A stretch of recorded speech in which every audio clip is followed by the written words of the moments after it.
Hello বন্ধুরা, আশা করছি সবাই খুব ভালো আছো। তোমাদের আশীর্বাদ ও ভালোবাসা নিয়ে আমিও বেশ ভালো আছি। শুরু করছি আরেকটি নতুন ব্লগ। তো বন্ধুরা, কারা কারা আমাদের মিস করেছো অবশ্যই কমেন্ট করে জানিও। কিন্তু হ্যাঁ, আমি জানি আমাকে মিস করো বা না করো, আমার ছেলেদের তোমরা অনেক মিস করো আর অনেক ভালোবাসো, সেটা আমি এতদিন ব্লগ করতে করতে বুঝেই গেছি। তা যাই হোক বন্ধুরা, সকাল সকাল দেখো এদিকে ওর ঠাকুরদাদার সাথে আমার ছোটো বাবু ঘোড়ার গাড়ি করে ঘুরছে। আর দেখো অনেক ধরনের এখন কথাবার্তা মুখ দিয়ে বলার চেষ্টা করে, সেটা আমরা বুঝতে পারি। মানে আয় হু এরকম করে, তারপর নান নান না এরকম করে, অনেক ধরনের ভঙ্গি। বা তারপরে কোনো জিনিস যদি চায় তাহলে বলে এইটা এইটা। তো বেশ ভালো লাগে, এখনই ও কথা বলতে আস্তে আস্তে শিখছে। এখন বাজতে চলছে সকাল 9টার মতো। আমি এদিকে ভাতও বসিয়েছি আর ডাল হয়ে গেছে। আর এদিকে দেখো শীতের এই যে আমার খাটের ভিতরে ছিল লেপ, মার ঘরের লেপটা বের করে দিলাম, বালিশ ছিল মার, ওগুলো বের করে দিলাম, আমাদের লেপটা বের করলাম। কাভারটা ধুতে হবে, লেপটা রোদে দিব।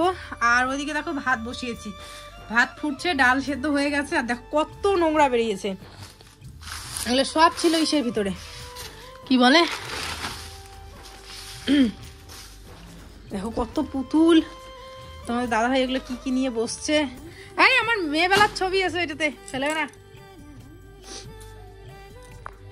বোঝাচ্ছে এখানে কাগজপত্র কি কি দেখতেছে। সকাল থেকে যে আমি কি করব কি না করব একদম দিশে হারা হয়ে পড়েছি। কারণ এই যে শীতের জামা কাপড়গুলো বের করার পরে বেশ কিছু অনেক জামা কাপড়, শীতের জ্যাকেট সোয়েটার এগুলো বের করা হয়েছিল। তো যেই জামাগুলো আর কি বাবুদের ছিল ওগুলো মা ধুয়ে দিয়েছে, কারণ আমি ভিজিয়ে দিয়েছিলাম, দিশে হারা হয়ে গেছিলাম কি করব কি না করব। আর ছোটো বাবুটা এখন এত দুষ্টু হয়েছে, সারাক্ষণ খালি মানে কি বলবো, মা ছাড়া কিছু বোঝে না, কেন যে এরকম হয়েছে। আর দেখো খাটের ভিতর থেকে এই যে ঘর মোছা স্ট্যান্ডের একটা ছিল এই যে ইসে, তো এটা বের করলাম আর কি। তো যাই হোক বন্ধুরা, তোমাদের সাথে একটা জিনিস শেয়ার করি। কালকের ভিডিওর কমেন্টে আমাকে একজন কমেন্ট করেছে যে তোমার এত তাড়াতাড়ি দুটো বাচ্চা নেওয়া একদমই ঠিক হয়নি, বাচ্চা নেওয়াই তোমাদের ঠিক হয়নি, এরকম করে একটা কমেন্ট আসছে। সত্যি কমেন্টটা শুনে হাসি পাচ্ছে।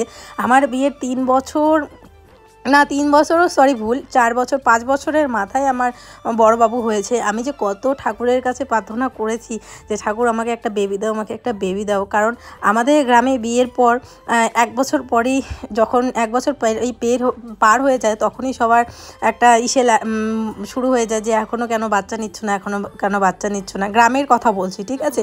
কিন্তু তবু আমার অনেকটা লেট হয়েছে বেবি নিতে। রেশন নিয়ে আসলো।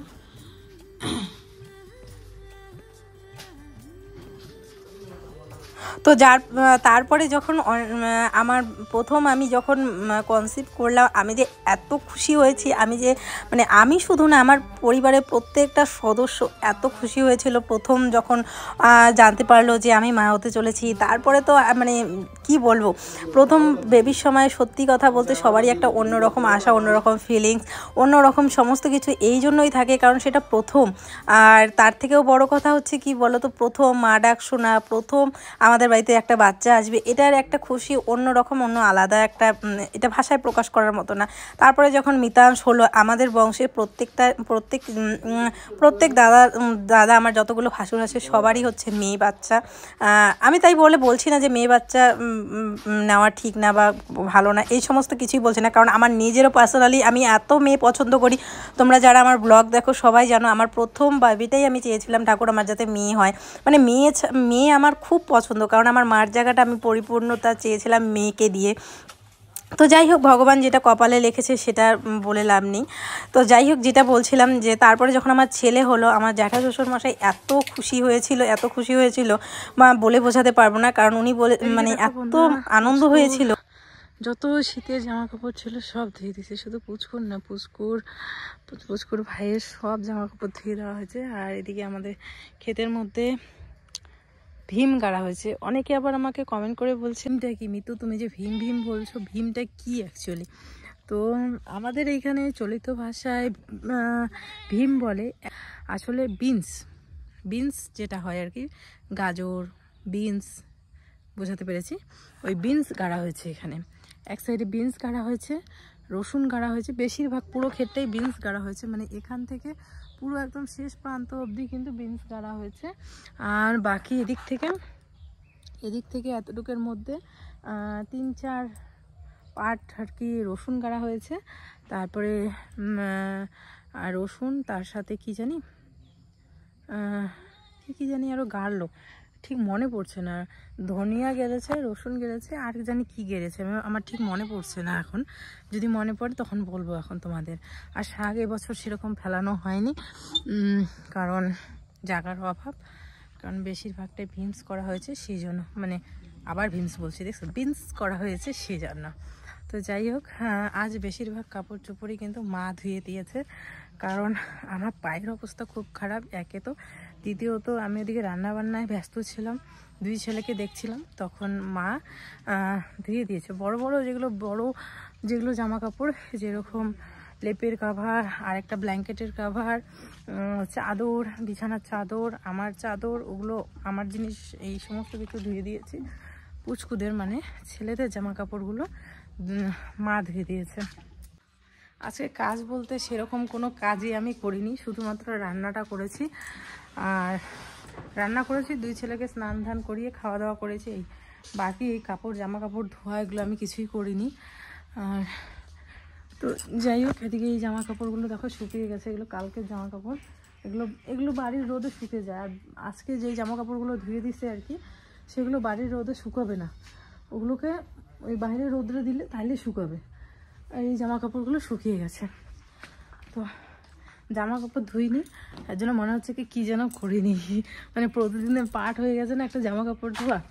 তো যাই হোক, আজকে প্রচুর জামা কাপড় ধোয়া হয়েছে, ধুইছি আর কি, প্রচুর জামা কাপড়। তো চলো, আমি বাড়ির সামনে লেপটা দিছি, ওই লেপটা নিয়ে আসবো। আর খাওয়া দাওয়া বলতে রান্নাও আজকে সেরকম কিছু করিনি, একটা চটচটির মতো করেছিলাম, আর ডাল করেছি, আর কি জানি করলাম, চটচটি, ডাল আর ভাত, আর কিচ্ছু করিনি। সেন্টার থেকে ডিম দিয়েছিল, ওটা দিয়ে বড় ছেলেকে সকালবেলা খাইয়েছি, আর এখন ওকে দুধ ভাত খাওয়ালাম। তো আর সেন্টারে একটা ডিম ছিল, মানে 2টো করে আজকে ডিম দিয়েছে, একটা ডিম আমি খেয়েছি। তো এই হচ্ছে। আর দুপুরবেলা খাওয়ার মতো কোনো এনার্জি নেই, কারণ দেখবে যেদিন ভালো তরকারি হয় সেদিন খেতে ইচ্ছে করে, আর যেদিন সেরকম ভালো তরকারি হয় না সেদিন কিন্তু খেতে ইচ্ছে করে না। তো যাই হোক, এখন ওই লেপটা নিয়ে আসবো, লেপটা নিয়ে আসে রাখবো। আজ সকাল থেকে ব্লগ করা হয়নি, তার একটাই কারণ, মোবাইলে 1 ফোঁটা জায়গা নেই। কেন জানি না এই প্রবলেমটা, মানে যাদের আইফোন তাদেরই হয় নাকি, তোমরা একটু কমেন্ট করে জানিও। আমি যখন আগে ভিডিও শ্যুট করতাম, মানে আমার ভিভো মোবাইলে যখন আমি ভিডিও শ্যুট করতাম, তখন কি হতো বলো তো, আমি 1 দিন 2 দিনের ভিডিও আমি মানে জমা করে রাখতাম। কিন্তু এখন আইফোন নেওয়ার পরে সবাই বলে ভালো ফোন, অবশ্যই ভালো ফোন, কোয়ালিটি ভালো, কিন্তু ফোনের মধ্যে জায়গা থাকে না। একটা দিনের ভিডিও শ্যুট করলেই সেই ফোনের একদম জায়গা শেষ হয়ে যায়। তো এই যে মাত্র 1টা বাজে, আজকে 1টার সময় ভিডিও পাবলিক হয়নি, 2টার সময় বোধহয় ভিডিও পাবলিক হলো। মানে কালকের ভিডিও পাবলিক করার পর যতগুলো ভিডিও আছে সবগুলো ডিলিট করা হলো, আগের ভিডিও, তারপরে এখন সেনে ভিডিও শ্যুট করা যাচ্ছে। যা যা কাজ ছিল সব কমপ্লিট করলাম। এই জামা কাপড়গুলো বরমশাই ভিজিয়ে রেখেছে, তো এগুলো ধুয়ে দিলাম। তারপরে দেখো এই যে ঝুড়িটা, কত বাসন, সব বাসনগুলো, এগুলো ধোয়া ছিল কিন্তু গোছানো ছিল না, গুছিয়ে রাখলাম। আর এগুলো সব মেজে নিয়ে আসলাম। আর রাতের জন্য জল তুলে রাখলাম, কারণ রাতের বেলা ভাত রান্না করতে লাগবে। আর ঘরটা ঝাড়বো এখন, আর এটা দিয়ে ঘর মুছেছিলাম, তো এটা আবার ধুয়ে ঠুয়ে আবার, মানে একটু আগে তখন তো মুছলাম, একটু আগে আবার মুছলাম, খাওয়া দাওয়া হলো, এটু হয়েছে, এটা মুছে যে জায়গাটা আবার ভালো করে ধুয়ে এনে রাখলাম। এগুলো লাড্ডু, এগুলো তো কম্পালসারি এখন অতটা ভালো লাগে না, চা দিয়ে ভাল লাগে, দুধ চা দিয়ে ভাল লাগে। কিন্তু এই জিনিসটা, এটা হচ্ছে চাকা, আমার এই মানে কি বলে এগুলোকে, খাবার জিনিসগুলো এত টেস্ট লাগে না। আর আমাদের বাড়িতে আমার বর হচ্ছে সব থেকে বেশি ছোট বাচ্চা, ও এগুলো বেশি ভালোবাসে, একটুখানি ঘুরে ঘুরে এসেই খায়। এগুলো ছোটোবেলায় আমরা ফুল বলতাম, ফুল ছোটোবেলায় বলতে এগুলো ফুল সদা বলতাম, কারণ এরকম ফুল আঁকানো যে সেরকম এরকম কত। আর অনেক ছোটোবেলায় একটা কথা বলি তোমাদের, এটা না হাতের উপর বসিয়ে আমি মেহেন্দি পড়েছিলাম, আমার মনে আছে। মেহেন্দি পড়তে পারতাম না ছোটোবেলায়, তখন এরকমটা করেছিলাম।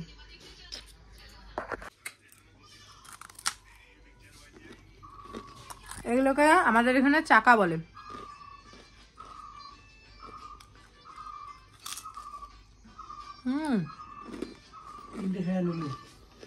আমার বয় হিসাব করতেছে, কটা খাইছি? আর তুমি কটা খাইছো? দুপুরবেলা আজকে আমি না ঘুমিয়ে একটা কাজ করেছি, চলো তোমাদের দেখাই। সেটা হচ্ছে এই জায়গাটা গুছিয়েছি। দেখতে পাচ্ছ অনেকটা জিনিস জায়গা ফাঁকা হয়েছে, কারণ এখন শীত পড়ে গেছে আর এখানে শীতের জামা কাপড়ই বেশি থাকবে। তো সেই জন্য এই যে 2 পুচকুর প্যান্ট এক সাইডে রাখলাম। এগুলো বড় পুচকু যখন ঘুরতে ঠুরতে যায় ওবার বাবার সাথে বাজার ঠাজারে, তখন এর জন্য এই সেটটা রাখলাম বাইরে। এখানে 3 সেট প্যান্ট আছে, এটা আর বাকিগুলো ঢোকানো আছে। আর এই হচ্ছে শীতের জামা, বড় পুচকু ছোট পুচকু সব। আর এখানে হচ্ছে হাফ হাতা না, মানে ফুল হাতা গেঞ্জিগুলো সব। আর এটা হচ্ছে ছোট পুচকুর প্যান্ট। আর এখানে আমার বিছানার চাদর, নাইটি, ছোট বাবুর কিছু কাঁথা, এই সমস্ত কিছু এখানে রেখেছি। আর শীতের যে জামাগুলো, মানে হাফ হাতা যে জামা, তারপরে হাফ হাতা যে গেঞ্জি, এই সমস্ত কিছু, এই যে এগুলোকে সবগুলোকে আমি এখন আলমারিতে পরবো, কারণ এগুলো এখন মোটামুটি কয়েক মাসের জন্য টাটা বাই বাই। এগুলো সব ধোয়া আছে, একটাও অধোয়া জামা না, সব ধোয়া জামা। কিন্তু এগুলোকে সবগুলোকে ঢুকিয়ে রাখবো, কারণ এখন তো এগুলো লাগবে না, সেই জন্য এগুলো ঢুকিয়ে রাখবো। চলো এখন যেহেতু দুইজনেই নেই, আর বিছানাটা গোছাবো ভাবলাম, তো বিছানার মধ্যে দখল করে বসে আছে, তো বিছানাটা পরে গোছাই। আগে চলো আলমারিটা গুছিয়ে নিই আমি। আমাদের বাড়িতে চাটা আমি আর মা ভালো বানাই, এটা কিন্তু মানতে হবে, কিন্তু তো মেনেও নেয়। আর আজকে লাল চা বানাচ্ছি, কালকে দুধ চা খেয়েছি। মানে রেগুলারলি প্রত্যেক দিন প্রতিনিয়ত ওই দুধ চাটাই খাওয়া হয়। আমার যদিও পছন্দ না, কিন্তু অভ্যেস হয়ে যায়। মানে কারোর জন্য লাল চা, কারোর জন্য দুধ চা, এটা ঠিক একটা বিরাট ঝামেলা একটা ব্যাপার প্রত্যেকটা বাড়িতে আমার মনে হয়। কারণ এবার পছন্দ এক একজনের এক এক রকম হয়। এবার আমি মানিয়ে নিয়েছি, মা খায় না দুধ চা বেশি একটা, মৃত্যুরই সবসময় পছন্দ, এবং বাবা বেশি খায়, মৃত্যু আর বাবার জন্য। এবার আমার তো সমস্যাই, মানে আমার খেতেও মন এখন মানিয়ে নিয়েছি অনেকটা, যে খাই, খেলেও একটু ভালো লাগে। খেতে খেতে দেখবে যে অনেক জিনিস পছন্দ না হলেও পরে আস্তে আস্তে অভ্যাসের চাপে পড়ে যদি খাও, তাহলে কিন্তু মোটামুটি ওই একটা অভ্যাসে পরিণত হয়ে যায়। কিন্তু দেখা যাচ্ছে যে তারপরে কিছুদিন পরে মানে প্রতিনিয়ত খাওয়ার পরে অল্প করে খেলেও একটা সমস্যা, যেমন আমার গ্যাসের সমস্যা হয়ে যায়। আমার দুধ চাটা একদমই পছন্দ না। আবার বললাম যে খেতে খেতে অনেকটা, আমাদের বাড়িতে এখন চারপাশেই তোমরা এইরকম শুনতে পাবে, একটু মানিয়ে নিও। ব্লগে ভয়েসে মানে বাচ্চার সাথে যে থাকবে তাকেও অনেকটা মানে করতেই হয়, কথা না শুনলে বুঝতেই পারো। তো আজকে কিন্তু লাল চা বানাচ্ছি, আর লাল চার মধ্যে স্পেশালি আদা চা আর কি। তো আদা চা আরও অনেক কিছু মিক্সড আছে, অনেক কিছু না, মানে 2-1টা জিনিস আরও মিক্সড আছে। তো চলো দেখতে থাকো। প্রত্যেক দিন ওই একই রকম চা, দুধ চা ভালো লাগে না।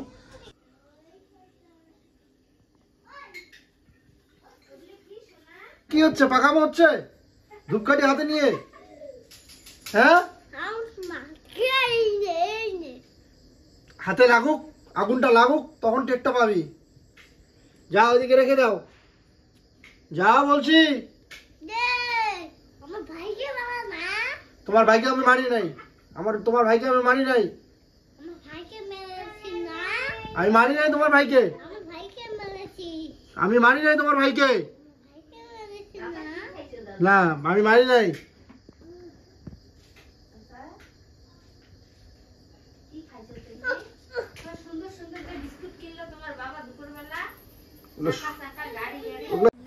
নার্সিংহোমে দেখতে গিয়েছিল বড় ছেলের সময়, তোমরা দেখবে জেঠি শাশুড়িমা 6 দিন নার্সিংহোমেই ছিল।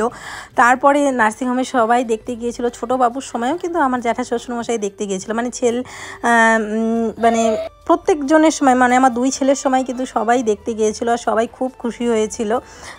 তো যাই হোক, যেটা বলছিলাম, তো অনেকে এরকম করে কমেন্ট করেছে তোমার 2 বাচ্চার নেওয়া ঠিক হয়নি। তো দেখো, ভগবানের দান আমাকে দিয়েছে, আমি গ্রহণ করেছি। আর সব থেকে বড় কথা হচ্ছে আমার 2 বাচ্চাই আমার জীবন, দুজনই আমার চোখের মণি, দুজনই আমার মানে আমার বাচ্চা। আমি এটা কি বলে বোঝাবো যে আমি কত ভালোবাসি ওদের। একজন মা তো আর মানে বলে বোঝাতে পারবে না তার বাচ্চাকে সে কতটা ভালোবাসে। তো ফুটফুটে আমার 2টা ফুল বাড়িতে। তো অবশ্যই বকাও অনেক সময় দিই, অনেক সময় শাসন করতে হয়, প্রত্যেকটা মাই করে, প্রত্যেকটা মাই শাসন করে, প্রত্যেকটা মাই বকা দেয়, কিন্তু ভালো কতটা বাসে সেটা নিশ্চয়ই বলে বোঝাতে পারবো না। তো যাই হোক বন্ধুরা, আমি আমার দুটো বাচ্চাই আমার কাছে সমান।